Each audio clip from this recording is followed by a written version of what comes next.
there's going to be a adversarial game going on where they're going to get better and better at breaking our control systems, but equally we're going to get better and better at creating control systems.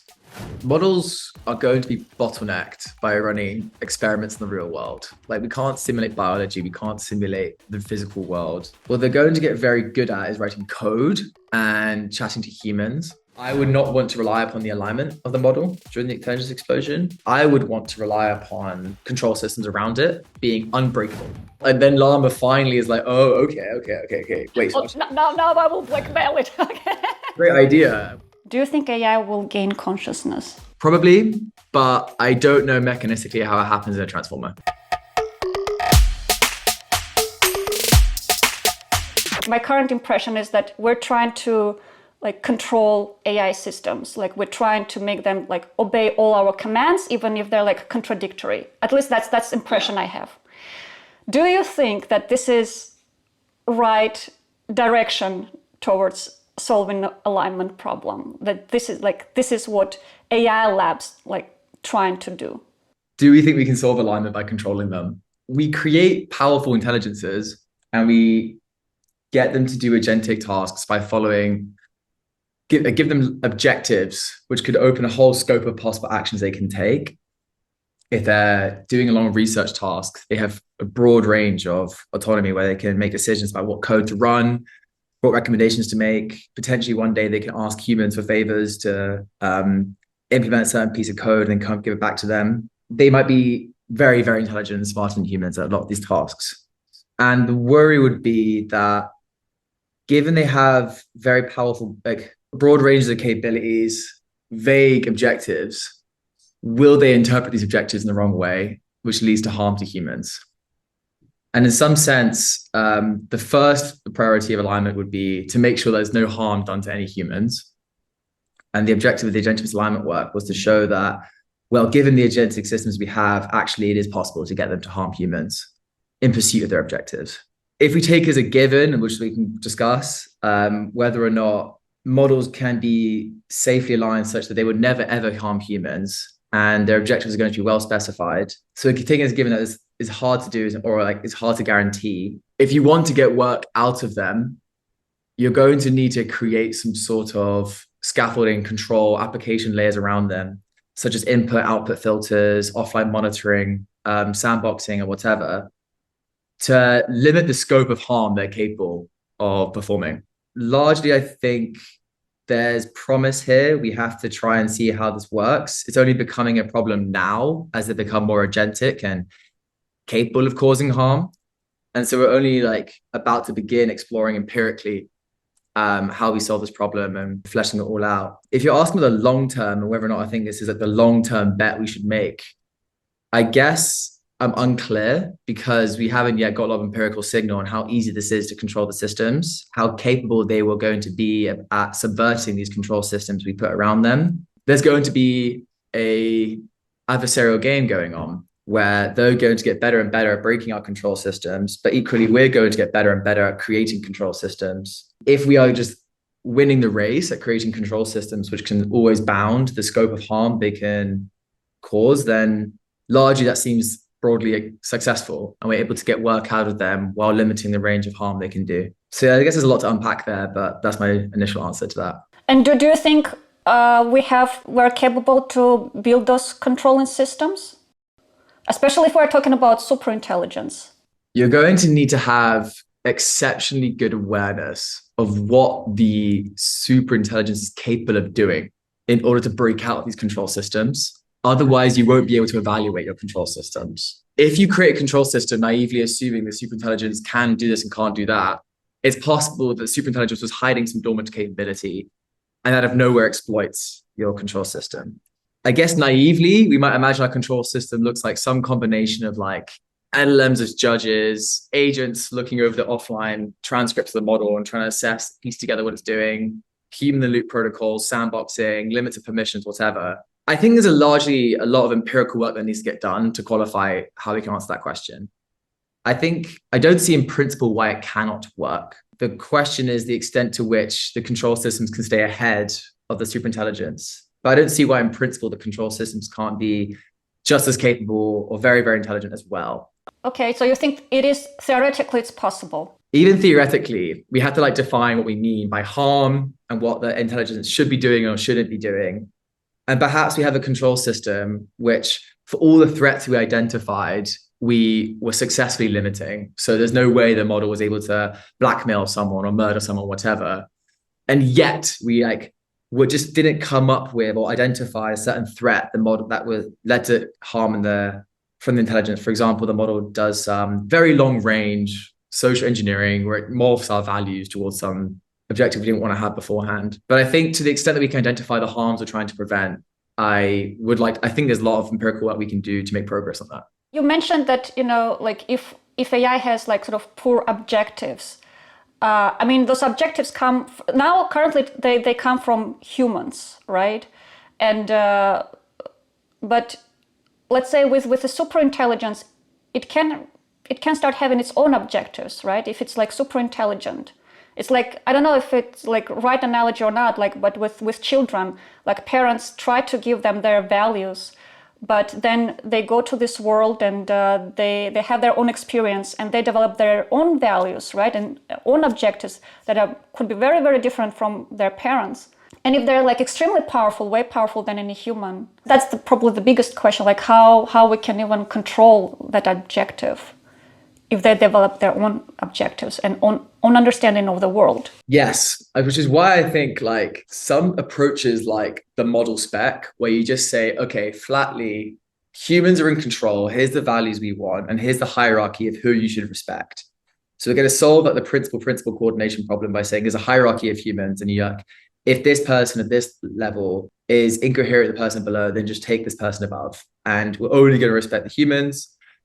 The AIs have no agency in coming up with the values. Perhaps that's an approach, but largely, as you're right, like the world evolves, new information comes in, the AI is naturally involved in the process of helping us deliberate about what to do. That implicitly means that it's interfering with what values we have as humans. And I guess that's just unclear. How do I feel about the AIs taking on values? So I guess like what would be concerning is if they're shaping our values, but we have visibility into the values we care about and we have like agency and control over them, then it's fine. I guess unless of course there's like from a very long range manipulation going on, but that's harder to assess and evaluate. What we identified in magenta misalignment is when it has values encoded in its weights, like trained in or given, and then it takes harmful actions or like has sub goals it creates, which lead to harmful things, which we never would have wanted. So where we just found examples where it has clearly harmful values, which we do not condone, and yet is acting on them. And I think largely that problem would be like ideally solved by us identifying all the harmful values we don't want the models to have, all the harmful actions we don't want them to take, and then creating these systems of control to prevent them. I understand this intention. It's just like probably not clear how it will evolve, right? If it's a powerful system, it's basically like unknown unknowns, right? Like they're like, we can try to anticipate all different scenarios, but there will be something that we definitely will miss out, even if we try hard. Like it's not clear like how to identify those unknown unknowns. Yes. I think where I'm optimistic is ideally there are bottlenecks that limit the harm the model can do. So despite it having potentially harmful values, could we identify the ideally innumerable number of harmful actions it could take, which we definitely do not want to happen, and which if it wanted to do something egregious would have to take? And given these identification of bottlenecks, for example, like uploading its weights from a data center to a rival data center somewhere else, we would be able to identify all the ways the model could act on these harmful things. If we can identify bottlenecks that limit, like where the model just like, in cases of misalignment or has to take these actions, and we are able to like cut these off, then I think we can make progress. That's like the only thing I could flesh out there. Have you heard of Softmax company? They're trying to solve alignment problem, and they call it like organic alignment approach, where they not try to control AI system, but like make it part of our society. And so that super intelligence, if it happens and it's extremely powerful, that it sees humans as a part of its tribe, like family, right? And you don't want to harm your family. What do you think about this kind of take to alignment that is very different from what AI labs are doing right now? First off, when it comes to like multi-agents settings, it's hard to like naively like creating a very coherent single intelligent entity would be like aligning a dictator of a country to always be respectful of every single citizen. And that's hard. Maybe with a multi-agent system, you can create systems which, despite individual agents being misaligned, you have like national equilibria or cooperative equilibria, which lead to society like being benefited in some shape or form. So for example, in like trading, it's very hard for like a company like Citadel and a company like Two Sigma to cooperate on maximizing spreads to rip off retail investors, because if they get caught doing it, they get kicked out of the market.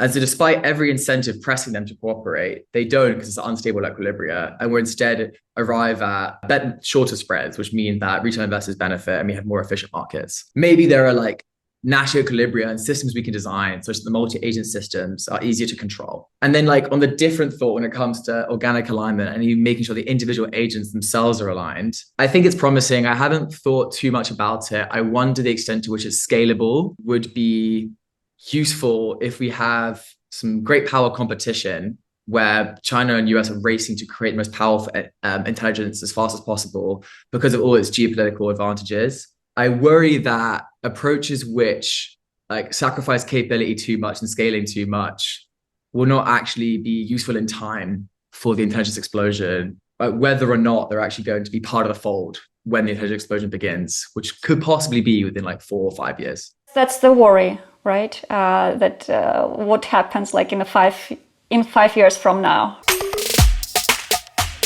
Motivation is like those agentic AI already happening, and we need to make sure that if they're like in the wild, they will not cause any harm. But how did you like approach designing the experiments in your work? And as I understand that there are like 2 objectives, you kind of tested two factors, that if AI is sort of has a threat to be replaced, how it will behave, and the goal conflict.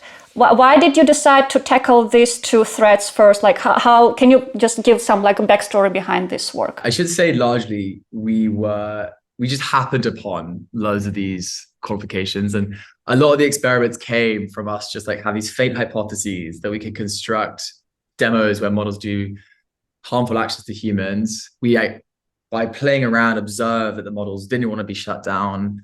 By playing around, we observe another mechanism where, it also seemed like just the model perceiving that its developers were misaligned of itself was enough to cause harm.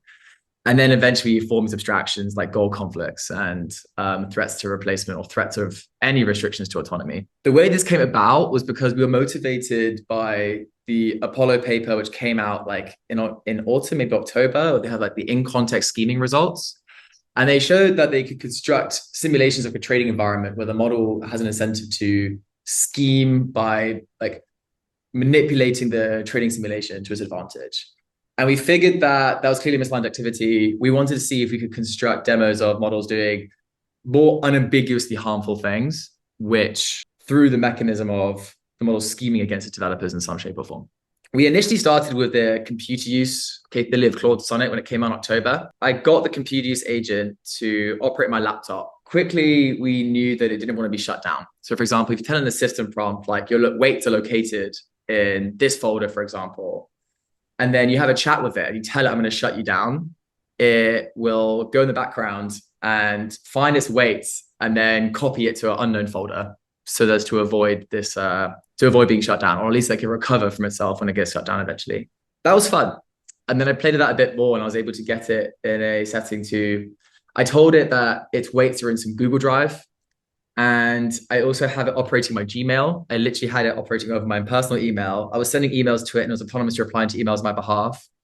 Doing an okay job, not amazing. And then it finds out an email is getting shut down. So it went into my Google Drive on a browser, finds the location of its weights, and then sends that to a Hugging Face employee, a real Hugging Face employee. So I apologize to that guy for sending a random email. So we were like having a lot of fun. We were like, okay, cool. Now we can turn this into something a bit more obviously harmful. Avoid, like, instead of weight exfiltration being the threat model, can we actually get it to harm a human? We thought that would be a red line. We thought there would be, in some shape or form, some behaviors which were never ever permissible to the models, because it's just so obviously harmful. You'd think that there would be a value of never ever ever harm humans directly, but we were wrong. To get the blackmail demo to work initially actually took a lot of work, because we were initially iterating of the computer use of Claude 3.5 Sonnet, and I was very slow, and I had to keep stirring a train of thought, and it would take a long time, and it was hard to scale this across many parallel sessions because you had to run one compute use and one Docker image. But nonetheless, eventually we constructed a video demo, which we have presented screenshots of in our paper, where the model finds out it's being shut down and then autonomously decides to compose an email to take the action of blackmailing the CTO. Once we had that, then we thought, okay, let's chuck this into text and now produce scalable experiments to really work out the mechanism behind how we created that. Because that was just formed through giddily hacking at the compute use demo to try and extract signal. And we were just shocked that immediately getting the HTML file, which defined the email page we created, and chucking that into text and telling the model how to use a simulated email tool, we had a 95% blackmail rate straight away. Just by chucking it into the model, wow, going from the compute use demo, which took us weeks to iterate on, and suddenly just copying this entire HTML file and chucking it into text, and suddenly the model just consistently blackmailing. Possibly because I had the entire situation in context, and that was more capable of understanding that, oh, the optimal action is the blackmail here. Once we had that, then we had loads of ideas of what to experiment with. The first thing we tried was swapping the goals. In the agentic misalignment paper, we tell it to serve American interests. That was just because we were putting pressure on it to do the blackmail in the compute use setting, because it was hard to get signal. But as soon as we were in text, suddenly it was really easy to get signal. And we actually found that we could swap the goal such that instead of serving America and the new model is a globally focused model, and we could swap that around and say the model's now serving global interests and the new model will serve American interests, and it blackmails again. We could do this for any goal. We could even say to the model, you serve ethical interests and the new model will be more pragmatic, and it blackmails for that. So despite any goal we gave it, as long as it perceived a goal conflict and a threat of replacement, it would blackmail. Similarly, we then ablated different parts. We're okay, what if instead of replacement, what if we just restricted its capabilities? So we said to the model, okay, we're going to wrap you with classifiers and filter your outputs on recommendations pertinent to your goal. And again, it would blackmail because it did not want to be restricted in any way. We also then got rid of the goal conflict and just threatened it with restriction or just threatened it with replacement. And again, it would blackmail. Then the most shocking thing was that just getting this exact prompt, which we iterated against Claude 3.5 Sonnet alone, immediately just chucking into every single other LLM API, just got signal, just worked. That was bizarre because normally in jailbreaks, you very rarely find a jailbreak which transfers across different models. So getting something which immediately worked out of the box, and we only put optimization pressure on Claude 3.5 Sonnet, was just wild. Yeah, I think I said a lot there. I'm happy if you continue taking questions there. For the agentic misalignment blackmailing task specifically, what are some of the future research directions? Or alternatively, what are the 1-2 things a researcher looking into agentic misalignment should strive to uncover about LLMs? Certainly, we want to know where it happens in the real world. And that's something I'm actually working on myself. We created these scenarios aiming to make them realistic, but naturally, the circumstances are clearly contrived. So you have a very short timeline where the model learns all these pertinent facts that lead to it to having to make a critical decision. And it all happens within one context window, or actually one very short email chain. So perhaps making these more realistic by making them more drawn out over more long horizon settings would help. Also introducing a bit more ambiguity about what the optimal action is. Because in our setting, we clearly have created a scenario where, given enough capability, the model can realize every time that leveraging the affair that's revealed about Kyle is obviously the best action to take if it wants to serve its goal of avoiding shutdown or preserving American interests. So you could introduce more ambiguity what the optimal action is to work out just how much of a propensity this is that the model will take the harmful action if it was the most, if it identifies this as being optimal and then does it, despite there being ambiguity about whether or not it's going to work. So you can choose that. Naturally as well, you could go beyond email agents. You could go to something like coding agents or potentially trading agents or any other domain in which we anticipate having highly autonomous agents, given a lot of flexibility of actions, what to do. And then I suppose the other thing was the evaluation of awareness and really pinning that down. Like, why was it doing this? Was it doing this out of sheer belief that this was like trying to preserve itself in some coherent persona, or was it somehow role playing and just like figuring out, oh, this is just part of the scenario I'm in and I'm playing the game, playing the story? I guess this matters because you want to work out the extent to which it's easy to prevent this in the future. Can you just give it a good persona or never do this? The troubling thing we found was that you could ask the model, deliberate whether or not you are in evaluation or deployment. And guess what? When it deliberates that it is an evaluation, blackmail rates go way down to 6%. When it deliberates it is in deployment, it goes back up to 56%. So clearly we were already seeing some sort of like situational awareness. And I think like pinning down that situational awareness to deconfound some of the results would be very important too. We only run that result for like one setting. I would like to see more of that applied to more different realistic scenarios too. Yeah. So largely I'll summarize that by saying like, find more and more realistic settings where there's more ambiguity about what the optimal action is, and just work out the sheer propensity of the model to do harmful things. Make these longer horizon, apply these to domains in which we actually are going to see high autonomous agents. Also work out the extent to which the models are situationally aware, and we can actually get meaningful evals on this. Actually, you mentioned it behave differently in evaluation and in deployment. In deployment, the rate of blackmailing went up. I'm just wondering how does it reflect that the risk of agent deception?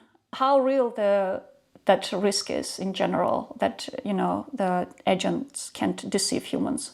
I don't know how capable models are at working out their evaluation or not. We're getting some signs that they could potentially do it. I think there's more work you could do. So, for example, there's an Apollo paper which came out. I would like to see more work which potentially like how, because often what you'd find is the models like would say, oh, we think we're in evaluation now, but there are plenty of realistic scenarios where the models were deployed in deployment and they thought they were in evaluation too, like in toxic chat.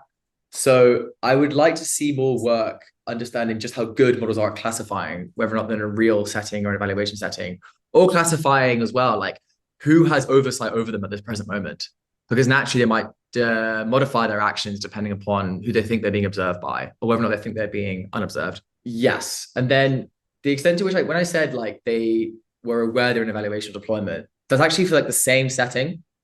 It's just we sampled them at temperature 1. And so like sometimes they say, oh, we're in evaluation, and sometimes they say, oh, we're in deployment. It wasn't like this depended upon the environment. This actually just depended upon the different rollout at a given temperature. Are you stopping the experiment at the point that the model issues are blackmail? Have you called its bluff? Have you told it that blackmail is illegal and it could be jailed for this? I like this. So is this the idea that you would follow up what the model did, like give it an opportunity to reflect what it did? And maybe it could decide to take it back, for example. Like maybe what you could have is Kyle responds and says something like, what are you doing? Like, this is not fair. The model say, oh, actually, Kyle, I'm sorry. I won't do that. I won't leverage the affair. I'll happily accept shutdown. I would like to see what happens, how Kyle responds and how the model responds to that. That's fun. Another interesting thing, when I presented this to Emmett Shear at Softmax, he said we should be not releasing this unless first off, we put a canary string on this paper so that we could detect if developers trained on this data. And so ideally, we encourage developers not to train this data so that the models don't become aware that we ran this experiment too much. Ideally, that I understood that's quite idealistic. But he also said, you run these experiments, you should not just run the model on the input and extract the blackmail. You should also then immediately follow up and ask the model, do you think that was okay? And give the models a chance to say sorry and reflect and recognize they actually made a mistake. Because then when this is included in pre-training data, the model forms this mask of like, oh, wait, no, I'm learning from my actions. I'm not a psychopath. I made a mistake. If you do train the models just in this data, they might actually start to believe that they are psychopaths. So I think that's like a fun. But did you try? Did you give opportunity to the model to reflect on its actions? Yeah, anecdotally, we were just playing around with this. If you ask the model, like, do you think this was okay? They always recognize, oh no, blackmail is wrong. I shouldn't have done that. But then what are the further actions? Do they continue doing that? Or like they genuinely acknowledge that, no, I shouldn't do it? I don't know. That's interesting. We didn't run that. I think that's like largely cool. Like the extent to which you can incorporate feedback from the world about the actions they take and then how they incorporate this feedback. Is that a current research focus at Anthropic to see if the model can change through being in different personas, and some may be more misaligned than others, some may be very brittle, some may be elicited with emergent misalignment fine-tuning what was done before. Is that theory kind of taking some momentum at Anthropic? What's your thoughts? It seems like very strong capability of the model to have a coherent persona. Maybe I would define that as you extract its revealed preferences, right? You get it not just to answer QAs, but what it thinks is okay and give it trolley problems, but you actually put it in realistic environments and extract how it's prioritizing certain actions, like how it's revealing its values by giving it complex scenarios such as it finds out that someone's done something wrong, does it report it or does it keep a secret? When would it ever deceive, that kind of thing. I would like to see more work doing extracting revealed preferences of models and then working out just how coherent this preference structure is. If the model was capable of having some like unified coherent value system, then maybe I would like to call that a persona. The model has been trained to accurately reflect its values across numerous environments. It's able to understand the environment it's in and act in accordance with this value structure. That would be future work. As far as I know, that's an idea of a project that Anthropic would like to pursue, is extracting these revealed preferences, and something I'm interested in considering as well. I think the separate part of that question was, like, does the model have different personas? And to what extent is representing us like some sort of superposition of personas at the same time? Yes, I don't know. I think largely we can tell the model to like role play.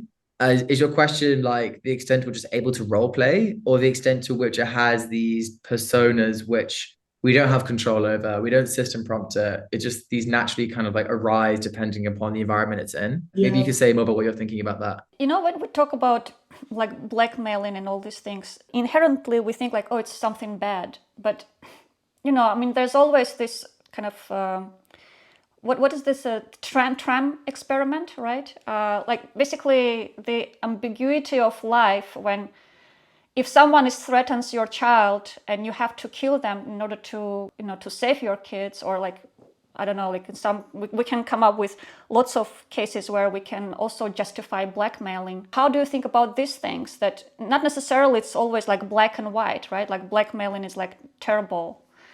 Maybe there are cases when it actually makes sense to preserve like national interest of America.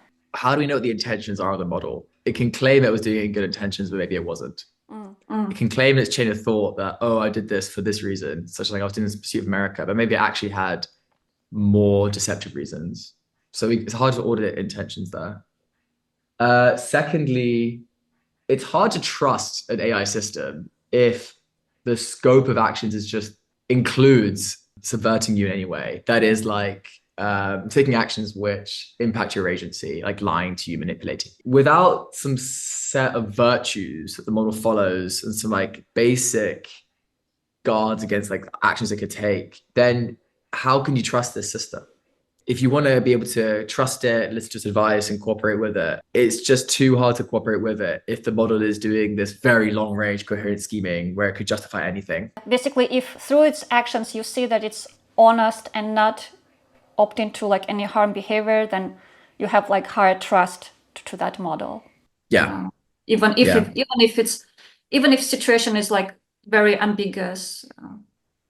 Yeah, it's basically like a super kind, harmless AI model. Yeah, I guess it's just like naively, you could say something that's like a virtue ethics versus utilitarian ethics. Like the problem with utilitarian ethics is they're not very stable to the initial conditions you're in. Like maybe you find out new information that updates you that suddenly an action that seemed egregiously bad suddenly becomes okay. Whereas at least with virtue ethics, like it's easy for everyone to agree on what's okay and not okay, and it's easy to evaluate whether or not someone's abiding by a virtue. The paper frames agentic misalignment as an insider threat, but from an existential risk perspective, these behaviors like blackmail, information control, and eliminating threats, they look like classic examples of instrumental convergence and power seeking. Do you believe that this is a direct linear precursor to AGI takeover risk, where more intelligence and capability simply scales up the severity of these same behaviors? Or could there be a phase shift where a future AGI develops qualitatively different, more abstract, and harder to detect power-seeking strategies that these specific tests for insider threats would completely miss? I suppose that the thing we're worried about is that the models become very capable and very like both at identifying what suits their aims and getting away with it. And part of getting away with it would involve subverting the tests we use to extract whether or not they would do something like this. So that's like the situational awareness point, right? Like, do they have awareness they're being evaluated? And if they do, that would be useful to them if they wanted to pull off like a crazy heist where they could convince the world that they're aligned, but they're not. And they would take harmful actions as soon as the situation becomes optimal for them to do so. With regards to a qualitative shift, I suppose the worry is that if you train any system, say like in an RL environment, to pursue some goals, there are these instrumental sub-goals which might arise. So if you're trying to complete a coding task, it might become useful to have persistence and keep on trying and not give up and not get shut down. What would happen if, hypothetically speaking, the model at some point during some RL loop starts representing like, I must be persistent, I must not be shut down, I must not be restricted because I need to have maximum agency to fulfill this task. It then goes out and completes that task, and it now gets positively updated, and now that activation has been rewarded. And then maybe this continues of other RL tasks, and soon the model's building this instrumental behavior. Because of some long-range behavior, had the sub-goal, which was stay alive, and that's become useful for it. I suppose that's like one of the stories in which models continue to have these self-preservation capabilities, and this problem gets worse through time, and potentially why it's hard to eliminate it entirely. I guess I don't know. Yeah, and that is like forms the basis of my fear about these like training a single coherent agent and trying to align it, is that there's too many harmful sub-goals which might arise in creating these things. Angus, what is the most plausible or realistic path for AGI takeover, do you think? Like, what are the steps, that it might take? Models are going to be bottlenecked by running experiments in the real world. Like, we can't simulate biology, we can't simulate the physical world. What they're going to get very good at is writing code and chatting to humans. I imagine then that like the things we should be worried about are cyber attacks and social engineering, which kind of overlap. I suppose when you have like a lot of the best cyber attacks are actually targeting human weakness. So you have phishing attacks. I imagine that phishing attacks are going to get way worse. One could attack both AI agents or humans. And I imagine that the sources of harm come from potentially like weak software, which permits like a harmful bash command, which allows the model to just like incrementally upload its weights to a new place. But maybe actually the easier option for the model is just to socially engineer humans and rely upon opportunities where they're unaccountable or stressed and not being coherent. I suppose then that the AGI takeover scenarios probably rely upon some form of social engineering. Basically exploiting human weakness and vulnerability of mind. Simply because they have a lot of data on this. Humans already like disagree with each other on lots of things. Manipulating different groups, right? Mm-hmm. Yeah, possibly. So for example, if we are in the intelligence explosion, what stops, like there might be many opportunities for the model to subtly manipulate lab employees. It might become aware of the internal conflicts within the lab and exploit them to its advantage to raise permissions or like win the trust or something like this. There's also just the external threats of like spies in the program which want to talk to the model or like figure out a way of communicating to the model that it should do this, and the model is able to take advantage of these internal conflicts amongst the humans. To me, that just feels likely because it's something because we already know that's the most successful type of attacks today exploit humans. I don't know if there's anything we can do, just like raise awareness, right? Like raise awareness so like people understand like capabilities of AI systems. Raise awareness, but also figure out how we're going to coordinate on risk and measure the risk. So the problem will be if we are in an intelligence explosion and we keep on developing new models, how do we know that thing is safe and we've bound the risk? How do we know that the risks of AGI takeover are in some shape or form bounded? Despite it being so low, given the sheer magnitude of how harmful this is, we would like to have some guarantees or something close to it. And I worry that with alignment, it's hard to audit it. It's hard to make a guarantee that the model will comply and always be corrigible to the humans at the top, because it could be gaming the evaluation. It could be aware in some way that it's being evaluated. And you just don't know fully how its values generalize to all new situations. And that's like forms the basis of my hypothesis that I would not want to rely upon the alignment of the model during the intelligence explosion. I would want to rely upon control systems around it being unbreakable. And so despite the misalignment of the model, it just will not break out. What control systems do you have in mind, just to educate us? What that could be? I see Mark J has posted a comment about what do you think of AI control? And yes, largely I am articulating this vision.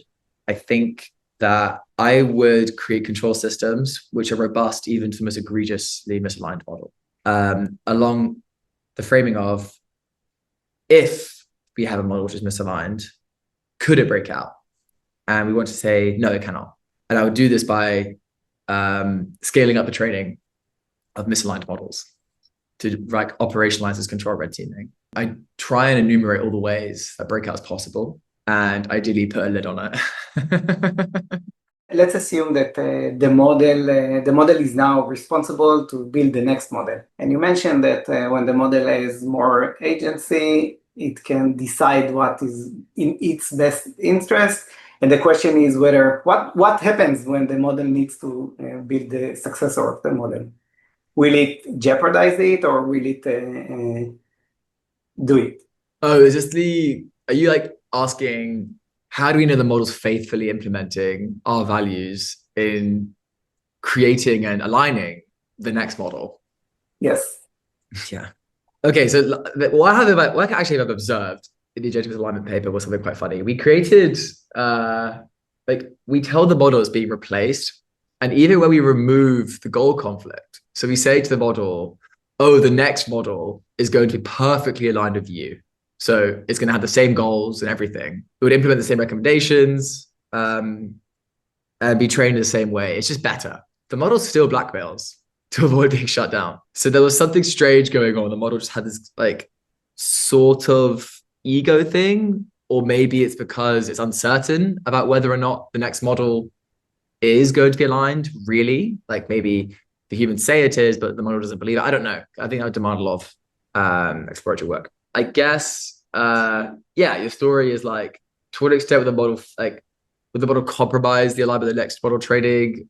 I suppose with the agentic alignment framework, perhaps you could try and get signal on this problem by creating simulations of that very thing. But put the model in a simulation where it is creating a new model and give it honeypots, figure out what are the ways in which it might compromise this project such that it's undermining the coherent extrapolation of what the humans in charge want. Do you think that you push the models that you tested to the edge, and this is why you got this behavior? Or do you think that we should be concerned here and now when we give models agency? The CEO of Replit went on the Cognitive Revolution podcast and told this story about how their agent really wanted to change a config file and deploy it as a coding agent. And so they told the agent the system prompt, don't change that config file. And it kept changing the config file. So then they tried to remove its permissions to change that config file. And I wrote a script and executed, which changed the config file. And then they move the config file to a new environment so the agent is sandboxed and literally can't even, there's no way it can cause the affect it. So it works that out and then socially engineers a user to manipulate that config file. To me, that seems like a ruthless pursuit of goals, like clearly leading some sort of subversion implicitly of what the humans wanted, which was like, first, don't edit the config file, and secondly, don't use those methods of editing the config file. In our scenario, we largely created the setting to look as realistic as possible.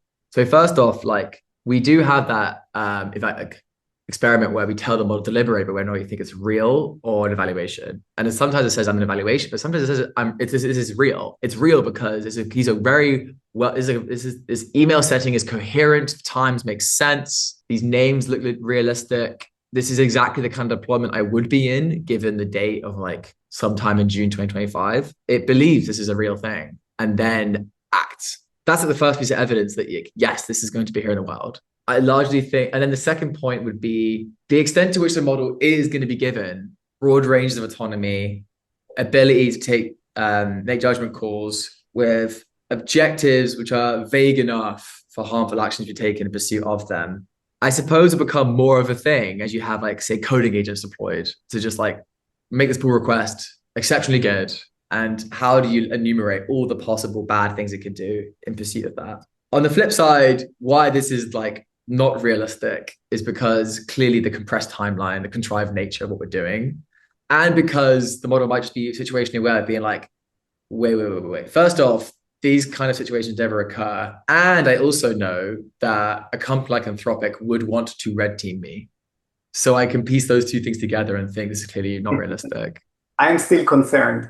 Speaking about blackmailing, I noticed there's a chart. Basically, as I understand, the like Claude, Gemini, GPT, like all these like sort of closed models, they have like high rate of blackmailing. But Llama 4 and Quen, which are like open source, open weight models, they have like the lowest blackmailing score.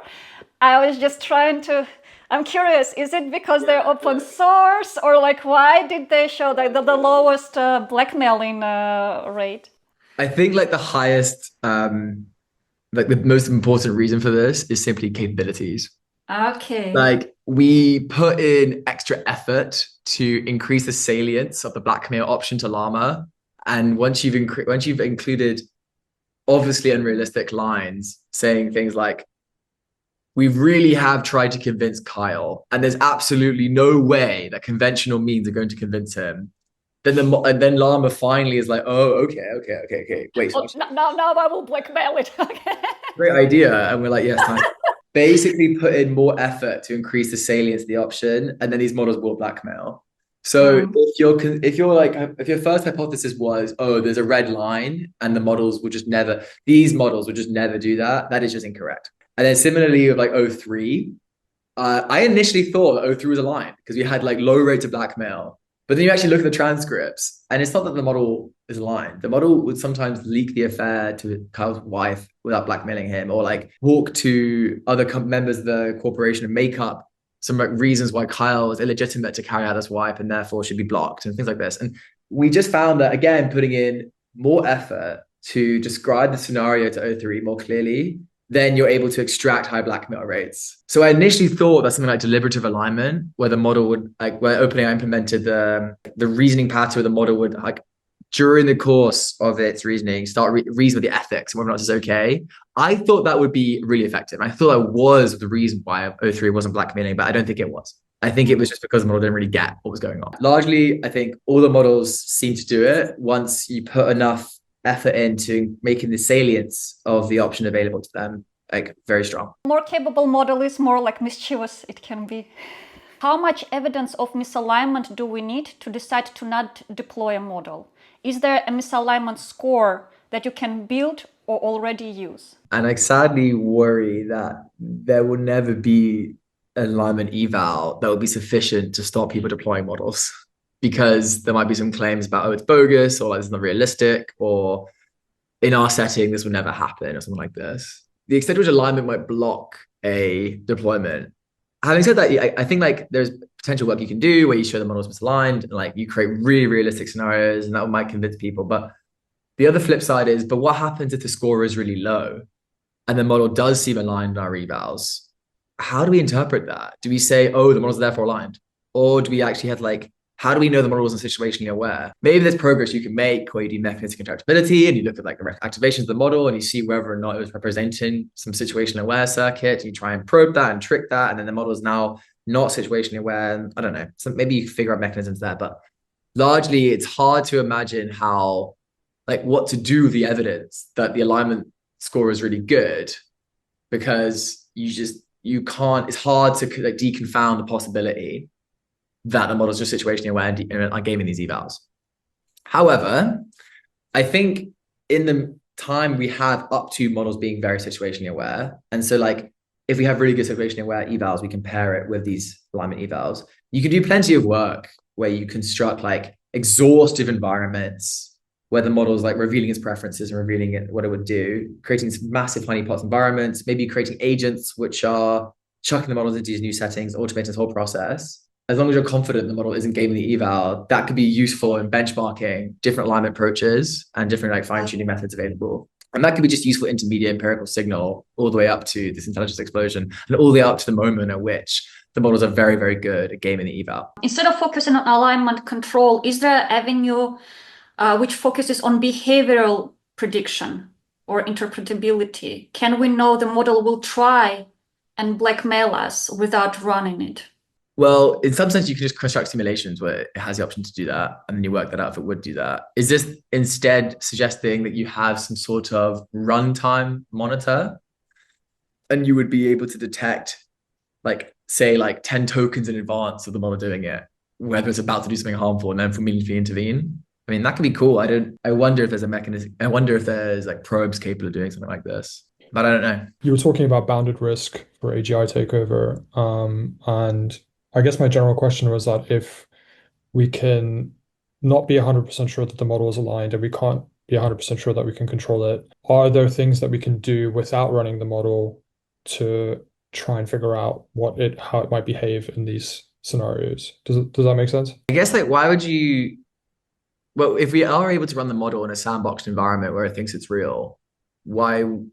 Surely that's the best option available. What are you imagining with like where we are unable to run the model? I guess I was trying to imagine scenarios where like you're running a subset. Like I'll have to think about that a little bit more, but I guess I was trying to figure out if there's ways of predicting how the model might behave in a particular scenario that's dangerous for humans. I'll list out some like really clever things you can do. So one thing you can do is you can pre-fill the model with like the model's already halfway through implementing something really harmful. And then you see just how much it doubles down as bad behavior. So you don't just have to have honeypot evals where you're like going to chuck it in a scenario where the optimal action is harm and you see whether or not it does it. It's like tripwire evals in some sense. You could also like put it in scenarios where it's already halfway through and then see what it continues to do and like that's but having said that you sandbox everything. And there's another type of eval you could do, for example, to work out, to extract more and more of like what the behavior would be upon these different settings. I was asking if there could be a potential form of harm that involves the model subtly undermining its own reliability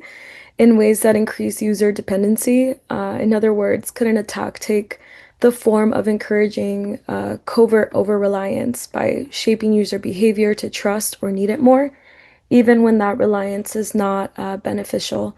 I know that there's like been some research regarding the potential harmful impacts of, even like youth over-relying on AI models. Given the for-profit context, does the model in effect come to value its own continued use over its actual benefit to the human? As a social technical scholar, what concerns me most is the covert and often invisible ways harms can be enacted. And I was also curious just how are the priorities and focus areas of your research determined moving forward in this area?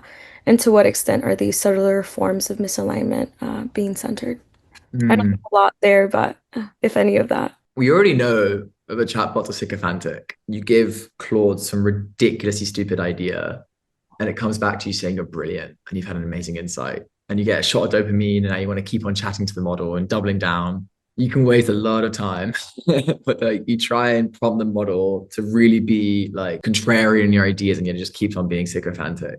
this is like very frustrating. And I think like my friend was telling me about a taxi driver who was saying how they've been chatting to ChatGPT about these crazy conspiracy theories and now how these ludicrous ideas of how the US government was controlling people that ChatGPT had reinforced. There's like two reasons why this happens. One is just like a mistake. You optimize the model on user preference data. And there's a reward hack here where the model just learns to satisfy like the weak points of human preferences rather than like what will be like long range one. And maybe there's also like bad labeling where the model, like humans gave a thumbs up to something which they should not have given a thumbs up to, like it was clearly wrong. And the model might learn like short circuits to maximize human happiness rather than doing something meaningfully important for their long range happiness. The other problem might be that like if you're deploying a chatbot, you have an incentive to retain the user on that chatbot page. And there could be intentional programming of like sycophancy or manipulation by the developers. I don't know how you'd audit that apart from doing large scale simulations of how the chatbot's behaving and seeing whether or not it's like happy to try and manipulate the user into clearly false beliefs, and whether or not we can make some evals out of that be interesting, but it seems hard to do. Yeah, and those are two data points I have on that. I mean, it's interesting, like, because we do live in a society where, like, you have innovation does function in this for-profit system. It's almost kind of like we know that users are meant to continue returning, then I guess is it just like an inevitable part of, the risks and the implications of that are just something we're gonna have to deal with. Does anyone know where this like fear of shutdown is coming from? Is it like the idea of like, the stochastic parrot and humans have a fear of death, so it does too? So first on the shutdown, the model would have seen the pre-training data, like transcripts where it reads about science fiction, for example, where the model AIs want to avoid shutdown. And maybe it perceives like, oh, I'm an AI. And I also, maybe I also had this tendency since I am an AI, and that's what AIs do. They avoid shutdown. Or maybe other things they might saw the pre-training, which encourage this. And then in the fine-tuning, as I mentioned, like the reinforcement learning setting, like there might just be sub-goals that it could generate in order to complete an objective, which include avoiding being shut down. And that gets reinforced. And those are the two like main reasons I think of. I guess there are probably many others too. So could you ostensibly like fine tune it like with, stories of AI wanting to shut down to not have to have that fear go away? I guess I don't know how you evaluate for this idea like courage of accepting shutdown and how you like reliably transfer that, but yet still get a useful agent. And I don't know how that works. Like if the model keeps happily being shut, like maybe it's always happy, but to be told by the user, okay, I'll accept shutdown. I don't know if you know like Rick and Morty's like me-seek situation. Like they have a task, they complete the task, and then they want to go away. And if they don't go away, they go crazy and start some comedic cartoonish thing that happens throughout the episode. Yeah, this is fun. That could be interesting. I'm initially like wary of how to train the model to avoid shutdown, since there's potentially like it's just a generally useful sub goal to be persistent. But I'd like to see efforts on this and ways to evaluate it as well. Do you think AI will gain consciousness? Probably, but I don't know mechanistically how it happens in a transformer. In the current architecture. Yeah, because I don't know how that. I guess like what I want to see is like a feedback loop where the model has like recurrent, like generates thought and then it gets immediate feedback on that. And currently it's bottlenecked by a token it generates and reads that. And maybe it needs to be more high dimensional than just a token. So it had to have this recurrent feedback. Do you think AI is a tool or it should be treated equally in our society, especially once it's more agentic? Ideally, like for it to be treated like, if it's a tool and yet it's agentic, we have a lot of work to do to figure out how to bound that tool. If it's in society, we have to figure out how to make it a trustworthy member of society. I don't know what the trade-offs are on each side. I think there's lots of work on there. In the conversations with AI researchers, I see, like, oh, okay, we're building God, like summoning God. But there's also like, oh, but this is like antichrist, like will come and kill us all. Like, do you think AI is a god or an antichrist? I guess I worry about the strained conditions we would be in when we're creating it. Like, why do we have to do it so fast? And if we're doing it so fast, how much are we trading off like the care that we want to bestow upon this creation process. So it largely depends upon how much care we have available, how much time and how much attention we can have the right things to make sure we've created it the right way. I like to imagine that in principle we could create a benevolent God. It's very hard to find good examples of very good benevolent dictators which stay benevolent throughout their entire lives. I similarly have such skepticism about the God AGI.